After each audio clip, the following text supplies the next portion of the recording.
እንዴት ነው የምኖረው? እንዴት ነው አይምሮዬን ሰላም ማድረግ የምችለው? ወይኔ ጉዴ! ወይኔ ወይኔ! ሰው ገደልኩ። አምላኬ ይቅር ትለኛለህ? ምንድን ነው የሚሻለኝ?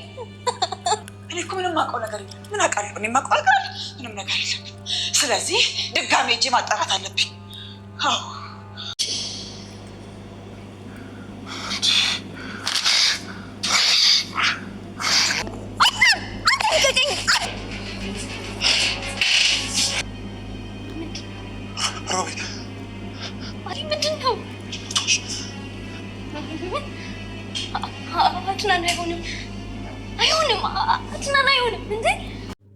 ሉሃና ሮቤልን ገለዋለች። እጄንም ለፖሊስ መስጠት አለብኝ፣ ገዳይ ሆኜ በፍጹም እዚህ መቀመጥ የለብኝም በማለት እንግዲህ እጇን ለመስጠት እየሄደች እንግዲህ አድናንም መልሷታል። ሆኖም አንቺ መረጋጋት አለብሽ፣ አንቺ ስትረጋጊ ሁሉንም ነገር እናስተካክላለን በማለት እንግዲህ ሬሳውንም መኝታ ክፍል አስቀምጧል።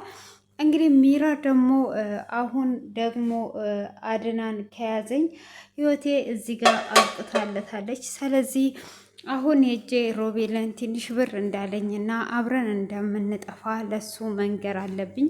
ለእኔ ብሎ ያልሆነልኝ ነገር የለም፣ ለእኔ ብሎ ነው እዚህ ነገር ውስጥም የገባው እየተሰቃየም ያለው በማለት እንግዲህ መጀመሪያ ላይ ሳራንም ሲገላት ለእሷ ብሎ እንደገደለ ስለምታውቅ እንግዲህ ሮቤልን ፍለጋ ወደ ቤት መጥቷ ነበረ። ወደ ቤትም በመጣች ሰዓት እንግዲህ ሉሃና ከሞተባት በኋላ መኝታ ክፍል አስገብተውት ነበረ። እሱም ጨርቅ አምጪ ብሏት ጨርቁን ለመውሰድ እንግዲህ ወደ ውስጥ በገባችም ሰዓት ሚራም ጌታ ሆይ ከአድናን ጋር አታጋጥመኝ ብላ እንግዲህ ስልኩንም ደጋግማ ስትደውል ስላላነሳላት ወደ ውስጥ ትመጣለች። እሷም እንግዲህ ስትመጣ ፊት ለፊት ይተያያሉ።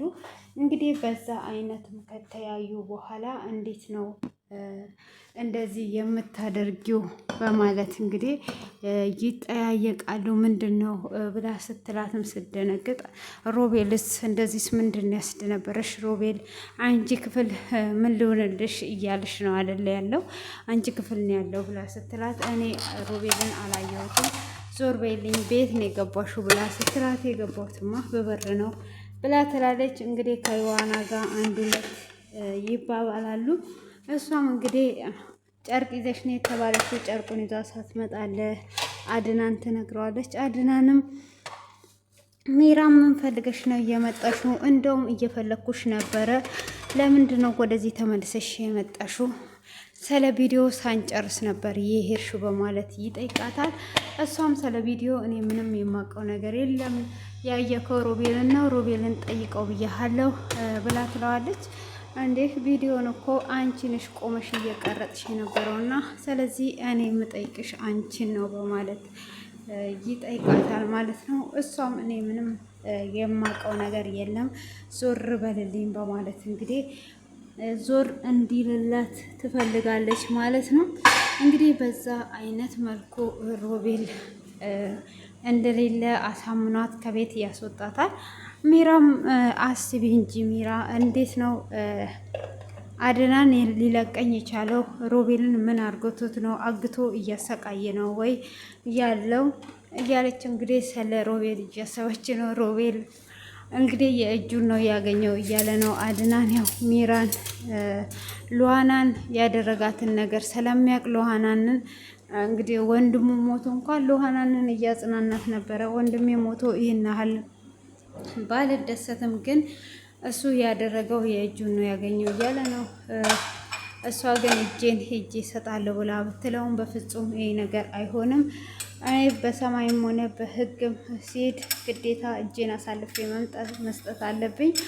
እኔ ገዳይ ሆኛለሁ፣ አንተ እንደምትፈልጋት ሚስት አልሆንኩልህም፣ አፈቅርሃለሁ፣ ወድሃለሁ፣ ጸልይልኝ፣ እኔ በፍጹም ይህንን ማድረግ አልችልም ብላ ስትል ግድ ነው ይህንን ትቀበያለሽ ብሎ ይላታል። እሷም እንግዲህ በጣም እየተጨነቀች እንዴት እናደርጋለን ብላ ስትለውም እኔ ራሴ የማደርገውን አደርጋለሁ፣ አንቺ ሳሎን ላይ እረፍት ማድረግ አለብሽ ብሎ ይላታል። እሷም ሳሎን ላይ ተቀምጣ ጸሎቷን ትጀምራለች። ጌታዊ ልክ ባሉንም እንደዚህ ዛሬም ብቻ አውጣኝ ያለች እንግዲህ እጇን ገዳይ እንደሆነች እያለቀሰችው ነበረ። ሆኖም ግን እኔ ሮቤል የሞተ አይመስለኝም። ሮቤል እንግዲህ እነሱ በሚወጡበት ሰዓት ይወጣል ብዬ ነው ማስበው። እናንተም ግምታችሁን አስቀምጡ። በዛች በጠርሙስ እንግዲህ እንደዚች በቀላሉ ከሞተ እንግዲህ አሁን እዚህ ጋር እነ ሚራ እየሰሩትን ስህተት እነሱም እየሰሩ ነው ማለት ነው። ሚራም እንግዲህ ሳራን እንደገደሉ ወስደው እየቀበሯት፣ አሁን እዚህ ጋር አድናንም ሉሃና እጄን ለመንግስት ልስጥ እውነቱን ልናገር ብላ ስትል በፍጹም ይሄ አይሆንም፣ እንድትናገሪ አልፈቅድልሽም፣ እኔ ራሴ አስተካክላለሁ፣ አንቺን አጥቼ መኖር አልችልም እያለ ነው እንግዲህ እዚህ ጋር ሁለት ስህተት ተመሳሳይ ከነሱ ጋር ምንም ያልተለየ ነገር መፈጠሩ ነው ማለት ነው። እንግዲህ ሚራም ያሳለፈችው ነገር ሁሉ እያስታወሰች ነው። አድናንም እንግዲህ ሉሃና ደብዳቤ ጽፋለት ከቤትም ወጥታ ነበረ እንግዲህ ለፖሊስ እጇን ለመስጠት እና ያንን ደብዳቤ ባነበበበት ሰዓትም እሱም እንዴት ነው ወዴት ነው የሄደችው በማለት እንግዲህ የሩጫ መንገዱን ይቀጥላል። ያንን የሩጫ መንገዱን እንደቀጠለ ሉሃናን ያገኛታል። ወዴት እየሄድሽ ነው ብሎ ሲጠይቃት እሷም እጄን ለመስጠት እየሄድኩኝ ነው እንዳትመልሰኝ ከዚህ ብላ ትለዋለች። እሷም እንግዲህ እንደዛው የምትለው ሰዓት አይ እኔ እንደዚህ እንድታደርግ አልፈቅድልህም ብላ ስትለው ምንድነው እየተካሄደ ያለው? እኔ ሄጄ እጄን እሰጣለሁ አንተ ጸልይልኝ ብላ ስትለው በፍጹም አይሆንም ብሎ ተሸክሞ ወደ ቤት ይዟት ይመጣል ማለት ነው። እንግዲህ ቤት ይዟት ከመጣ በኋላ እባክህ ልቀቀኝ፣ እኔ እጄን ለመንግስት መስጠት አለብኝ፣ ሟች ሆኜ መቀመጥ አልችልም፣ ህሊናዬ ዝም አይልም፣ የፈለገ ነገር ብናስተካከል እንዴት ሆኜ ነው የምኖረው እያለች እንግዲህ እምቢ ስትለውም እሱ በፍጹም እያለ ይዟት መጥቷል ማለት ነው። ይዟትን በመጣበት ሰዓት እንግዲህ ይህን ሁሉ ሚራ የምን እጅ መንግስት መስጠት ነው ምን አድርጋችሁ ነው እያለች ነው እንግዲህ እዚህ ጋር ሮቤል እንግዲህ ሳሪን ገሏታል፣ እሷም ደግሞ ሮቤልን ገላለች ማለት ነው። እንግዲህ ምን እንደሚኮን እንዴት እንደሚሄድ የምናይ ይሆናል ማለት ነው። እንግዲህ አድናን እዚህ ጋር ሰላም ያፈቅራል ገዳዩነትን ገዳይ እንደሆነች ደብቆ ሊያኖራት ነው ማለት ነው። እሷም ደግሞ እዛ ጋር ሮቤልን ስለምታፈቅረው ግን እዚህ ጋር የሚራ ነገር ግራ የሚያጋባ ነገር ነው የሚገርመው ማለት ነው። እና ሮቤልን የምታፈቅረው እውነተኛ የምታፈቅረው ከሆነ እሱ ሲቀብራት ለምንድን ነው ቪዲዮ ልትቀርጽ የቻለችው?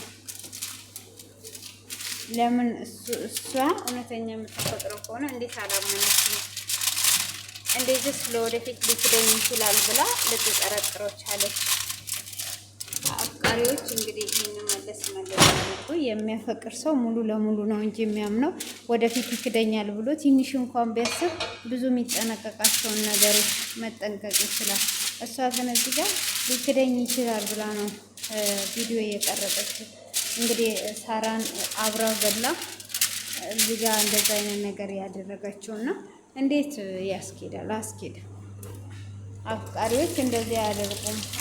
የራሳቸውን ሰው እንደዚህ አሳልፈው አይሰጡም። እዚህ ጋር አሳልፈው አለመስጠቷ ኦኬ ትክክል ሆኖ ሳለ ዛሬ እስቲ አስተያየት እንስጥ።